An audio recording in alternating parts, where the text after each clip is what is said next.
दृष्टि कर हृदय में भाव भक्ति उपजाओ। 33वां अध्याय कहूँ कृपा दृष्टि बरसाओ।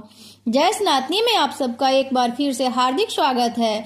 आज इस अंक में हम जुड़ते हैं कार्तिक मास महात्म कथा अध्याय 33 से। यह अध्याय बहुत ही महत्वपूर्ण है, इसे हमें श्रवण अवश्य करनी चाहिए। इसमें बहुत ही महत्वपूर्ण बातें बताई गई है। रात्रि जागरण का, तुलसी पूजन का, प्रातः काल स्नान का, उद्यापन का, दीपदान का। तो अब हम कथा श्रवण करते हैं। सूत जी ने कहा, इस प्रकार अपनी अत्यंत प्रिय सत्यभामा को यह कथा सुनाकर भगवान श्री कृष्ण संध्या उपासन करने के लिए माता के घर में गए। यह कार्तिक मास का व्रत भगवान विष्णु को अति प्रिय है तथा भक्ति प्रदान करने वाला है। रात्रि जागरण, प्रातः काल का स्नान, तुलसी वट सिंचन, उद्यापन, दीपदान, यह 5 कर्म भगवान विष्णु को प्रसन्न करने वाले हैं, इसलिए इसका पालन अवश्य करनी चाहिए। ऋषि बोले, भगवान विष्णु को प्रिय, अधिक फल की प्राप्ति कराने वाले, शरीर के प्रत्येक अंग को प्रसन्न करने वाले कार्तिक महात्मा आपने हमें बताया। यह मोक्ष की कामना करने वालों अथवा भोग की इच्छा रखने वाले मनुष्य को यह व्रत अवश्य करनी चाहिए। इसके अतिरिक्त हमें आपसे एक बात पूछना चाहते हैं कि यदि कार्तिक मास का व्रत करने वाला मनुष्य किसी संकट में फंस जाए या वह किसी वन में हो या व्रती किसी रोग से ग्रस्त हो जाए तो उस मनुष्य को कार्तिक व्रत को किस प्रकार करना चाहिए, क्योंकि कार्तिक व्रत भगवान विष्णु को अत्यंत प्रिय है और इसे करने से मुक्ति एवं भक्ति प्रदान होती है, इसलिए इसे छोड़ना नहीं चाहिए। श्री सूत जी ने इसका उत्तर देते हुए कहा, यदि कार्तिक का व्रत करने वाला मनुष्य किसी संकट में फंस जाए तो यह हिम्मत करके भगवान शंकर या भगवान विष्णु के मंदिर में जो पास में हो उसे जाकर रात्रि जागरण करे। यदि व्रती घने वन में फंस जाए तो फिर पीपल के वृक्ष के नीचे या तुलसी के वन में जाकर जागरण करे। भगवान विष्णु की प्रतिमा के सामने विष्णु जी की कीर्तन करें। ऐसा करने से सहस्त्र गायों के दान करने का समान फल की प्राप्ति होती है। जो मनुष्य विष्णु जी के कीर्तन में बाजा बजाता है उसे विष्णु जी के सानिध्य प्राप्त होता है। वाजपेयी यज्ञ के समान फल की प्राप्ति होती है और हरि कीर्तन में नृत्य करने वाले मनुष्य को सभी तीर्थों में स्नान करने का फल प्राप्त होता है। किसी संकट के समय या रोगी हो जाने और जल न मिल पाने की स्थिति में केवल भगवान विष्णु के नाम मात्र से मार्जन ही कर ले।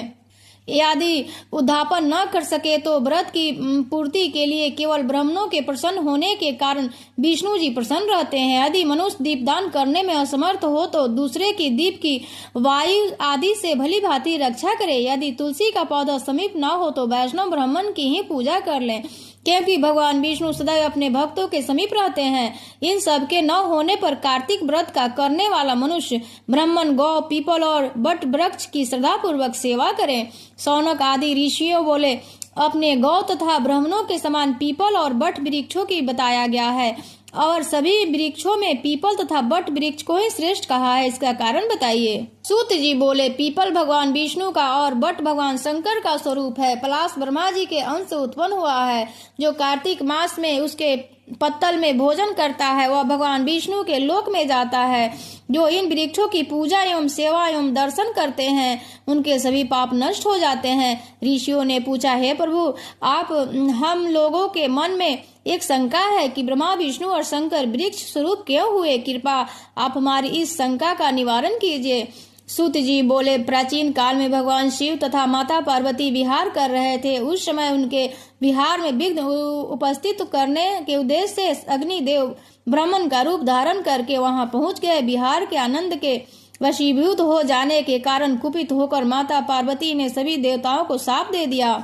माता पार्वती ने कहा, हे देवताओं, विषय सुख से कीट पतंगों तक अभिज्ञ नहीं है। आप लोग ने देवता होकर भी उसमें विघ्न उपस्थित किया है, इसलिए आप सभी वृक्ष हो जाओ। सूत जी बोले, इस प्रकार कुपित पार्वती जी के शाप के कारण समस्त देवता वृक्ष बन गए।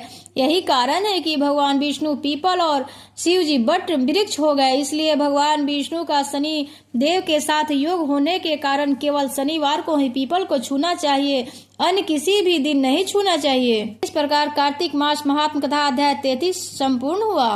आगे का 34वां भाग कल सुबह 9 बजे श्रवण करें। अगर आप इस चैनल पर नए हैं तो चैनल को सब्सक्राइब एवं वीडियो को लाइक कर दें तथा कमेंट करके अपना सुझाव भी अवश्य दें। जय श्री हरि विष्णु। इसी के साथ हम अपने वाणी को विराम देते हैं।